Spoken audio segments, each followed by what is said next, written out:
Hey, what's up, everybody? This is Isaac from Guns for Everyone. This is well. Let me start with the first things first. Can't forget this. If we're gonna do a video, we gotta pray to Santo Edgar that the video is successful and does not suck. Santo Edgar, please help this video not suck. Okay. This video is intended to reinforce some of the things that we talk about in the concealed carry classes. And if you've been to one of the classes, this is a chance to hear a very abbreviated version of something that we probably talked about in the concealed carry class. Um, the challenge here is going to be brief, so let's give it a shot. Guiding principles and concepts are more important than specifics when you are at the beginning. When you're at the beginning, you're trying to learn what you're looking for, what works, what doesn't work, what kind of gun, what kind of holster, blah, blah, blah, blah, blah. There's a million possible things that you could buy, that you could practice, that you could do out there. And where do you start and how do you approach it? If you understand the concepts first, then you can apply the concepts to the specifics. So the first part of this discussion is what is the context,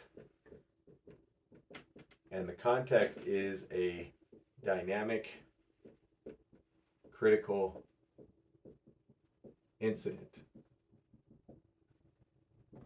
Okay, so you're not out here hunting, you're not buying a gun and carrying a gun for hunting, you're doing it for a dynamic critical incident. And there are three elements that define the dynamic critical incident. The first is that it is surprising.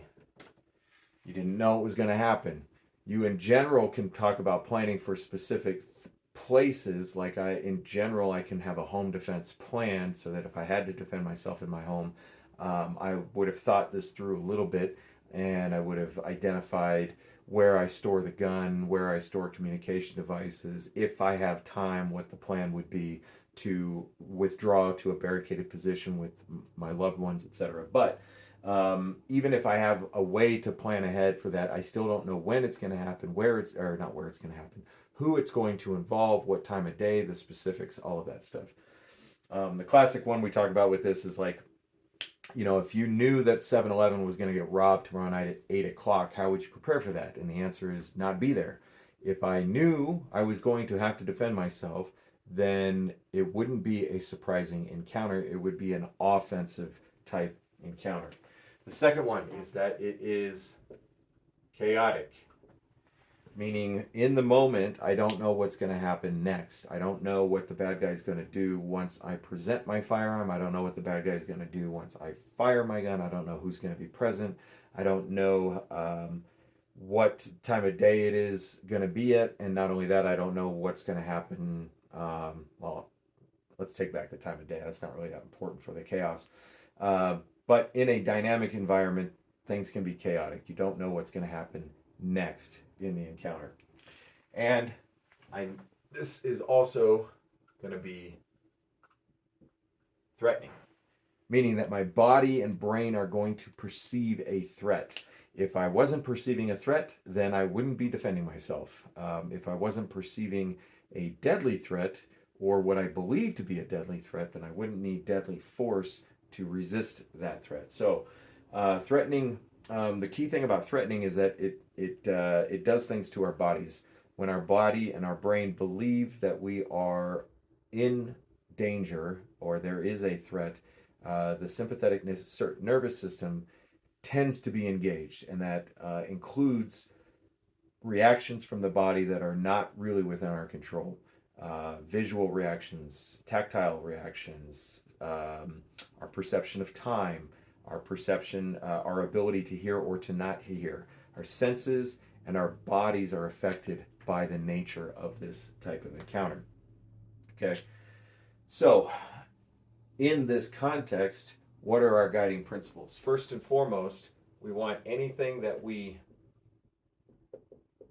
do or have for this to be effective. We want to make sure that if we have a firearm, our firearm works, it functions, and it functions safely enough for the context. We want to make sure that our ability to present and fire the gun is an effective, like meaning I can grab the gun and I can access it and I can press the trigger.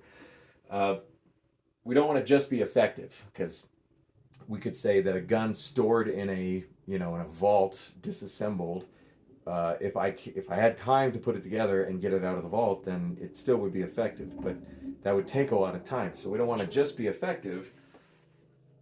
We want to be efficient and efficient, and that means effective with the least amount of time and resources necessary to be effective in this context. All right, so that's why I don't store my gun disassembled in a vault. I store my gun loaded in a quick access safe when near where I am likely to be inside the house should anything ever happen. So the gun is ready to fire, and there's the least amount of steps between me and the gun being ready to use. We also want to be consistent. So the best analogy for consistency is think about all the things about your car that are consistent across all cars. So the brake pedal and the gas pedal, same place, steering wheel, same place, blinker, same side. The most important things for driving the car safely are all in the same place. The mirrors, and so that means that even if you have been driving the same car your entire life, you can get into a rental car and have a reasonable chance that you'll be able to control that rental car safely, um, should something go, should you find yourself in some kind of an emergency. The brake pedal's in the same spot. Your side view mirrors and your rear view mirror, same spot. So when you go to gather more information, your brain's stimulus response pattern says, I need more information, and immediately turns up to where that information would be, which is the rear view mirror, and it's there. So we want to be consistent in our tools and tactics and skills, etc. So our goal is to be consistent and efficient. Our goal is to be as consistent and efficient as possible. Well, what do we base this on? We base it on objective information. For example, something like physics. How does the gun fire? What kind of forces are acting on the gun? How does torque work? What does leverage? How does leverage work? The bullets themselves. Objective information, things that are true, whether you input your own stuff in them or not. They're just objectively true. And also subjective. So subjective would include anything from your body, or your budget, or et cetera, your own limitations in life. Some limitations people believe are true that aren't actually true, but generally speaking, let's just say you only have one hand. Well, that is going to affect what is consistent and efficient for you if you had to defend yourself. And that's really unique to you, not to me. The amount of money you have to spend on your gun and your holster and your training and your practice, etc., as well as time, that's subjective. If you work in a place where you can't have a firearm on the premises versus somebody who works at home, then the definition of consistent is definitely going to be different between those two people. So we base as much as we can on the objective, but we have to apply the subjective about our lives. We have another principle here that we're going to talk about, which is our plausibility principle. Anything is possible, but with limited time and money, preparing for anything that's possible is not really a good use of your resources. We would say, like you could end up in the middle of a Russian invasion tonight in your neighborhood. Paratroopers could come from the sky. That's possible. It's possible because Russia's a real country and paratroopers are real people. Airplanes are a real thing. Paratroopers are a real thing, and conflict is a real thing. It could happen.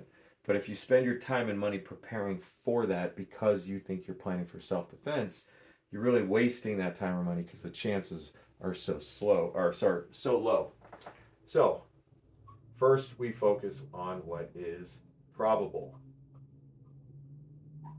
All right, what is probable? Well, we can actually go back up to these two things, objective and subjective elements. Objective, we have some data that could support what is a likely distance that you would have to fire the gun in self-defense. Some of the best data we have comes from Tom Givens.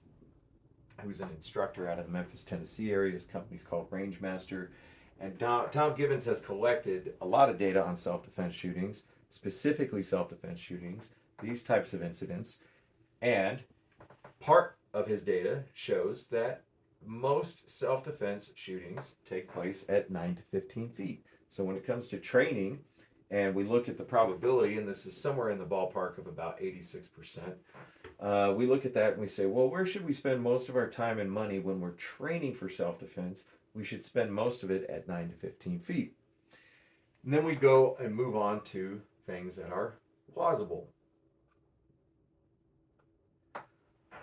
So in Tom's data, there's a little bit of data for the little bit further shot, the 15 to 21 foot shot, which, if memory serves, 15 to 21 feet captures about 5%, 5 or 6% of self-defense shootings. So after we get some practice and some training at these more probable distances, does it make sense to push our training out to these longer distances to see what we're capable of in this context in training for self-defense?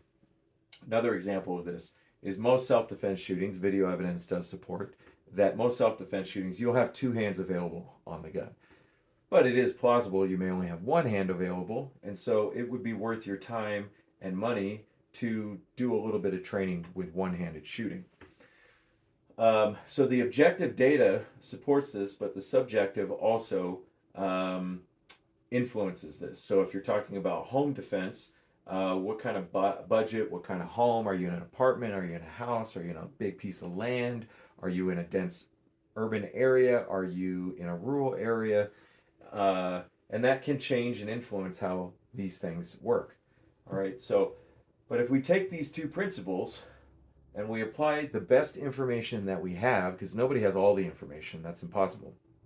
But if you take the best information that you have and apply these principles, then you can make better decisions about your firearm, about your holster, about your method of carry, about how and where you're going to store your firearms for self-defense, your quick access firearms, all different kinds of things that you can apply to this. But these are two of our guiding principles that we use for self-defense in this context. So I did that as quickly as I could. I got it in under 13 minutes. So I appreciate you guys watching. Check out gunsforeveryone.com or gfenational.com for all of our upcoming training classes, many of which are free. And I look forward to seeing you guys in a classroom or on the range. I am Isaac Chase. I appreciate your time. Peace.